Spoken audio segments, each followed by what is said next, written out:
Yun! Kapampangan's best. Siyempre. Yes! Order ng lechon belly. Okay, Kapampangan yan ha. Kapampangan. Siya ang personally talaga na mag-ano niyan, cut niyan. Dapat lang. Oh. Lami. Ay, oo nga pala. Lami. Negotiate. Mag-negotiate pa yan sa'yo. Half daw, half na lang daw. I'm just wearing sleepers. Bigyan mo siya ng bago. Naririnig mo yan? Oh my gosh.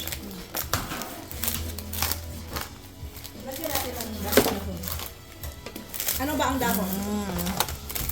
Talagang galing ko to sa Pilipinas ang dahon, ha? Ilalagay niya yan sa Guys, dahon. ang dahon galing ko tong Pilipinas. Oy, dahil sa garden ko.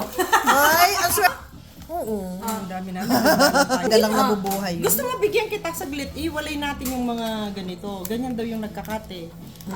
Tapos, Ay, ang galing. Magaling. yan. Hinihiwalay ang meat at saka skin. Oh my gosh, nakita nyo yan guys. Order na kayo guys. Malit-liit pa sa'yo na. Ate, napakasipag. Project tayo. Paano ko mag Uwi din ako. Alam mo talaga. Ay, nako. Nakatravel. Sa garden ko yan, Day. Marami ako ganyan. Uy, ang galing mo. May banana ka pala. Oo, ay gusto mo? Buti Magtanim ka? nabubuhay. May Oo, video every year dito. bumabalik.